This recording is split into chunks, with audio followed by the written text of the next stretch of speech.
بازاڕی ئۆتۆمبیلی هایبرید لە هەرێمی کوردستان گەرمتر دەبێت. بەپێی بەدواداچوونێکی سبەی، هۆکاری سەرەکی بازاڕگرمی ئەم ئۆتۆمبیلانە بۆ ئەوە دەگەڕێتەوە دۆلار بە نرخی بانکی ناوەندی دەگۆڕنەوە، واتە 132,000 دینار بەرامبەر 100 دۆلار وەردەگرن.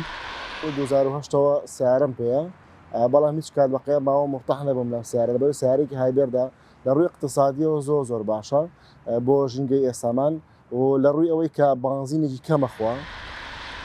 حکومەتی عێراق بە ئامانجی زیاتر بەکارهێنانی ئۆتۆمبیلی هایبرید باجی گومرگی لەسەر هاوردەکردنی ئەو جۆرە ئۆتۆمبیلانە لابردووە، بەڵام تا ئێستا بڕیارەکە لە هەرێمی کوردستان جێبەجێ ناکرێت.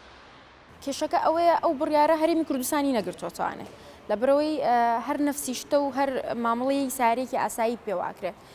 ئەوە نییە بڵم بەرچاوڕووینی یابێت لەوەی کە ئایا سارەیە نابێت پارەی ژینگی لێ وەربگرێت لە بەروی سارەکە خۆی دۆستی ژینگەیە، یان با بڵین ئێستا لە حکوومەتی عێراقی با بڵین پارەی ڕقەمی سارەکە یان کەمتر ئەسەندرێت، یان با بڵین هەر لێیان ناسەنن لە بەرەوەی سارەکە هایبرێدا بنزین سەرف ناکەیان، بنزین کەمتر سەرفەکاکە، ئەمە وای لێکە ژینگەکە کەمتر پیس ببێت یان هەر با بڵین ببێ بە دۆستی ژینگە، بەڵام بەداخەوە لە هەرێمی کوردستانە ئیش بەو بڕیارە ناکرێت.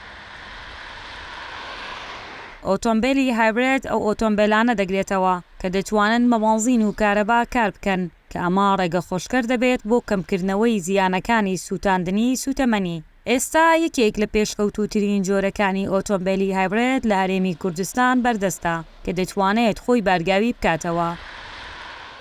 هایبرێدمان هەیە وەک کە باسم کرد هەم بە بنزین خۆی شەح نەکاتەوانێ و هەشمانە بە سوڕانەوەی تایە خۆی شەح نەکات.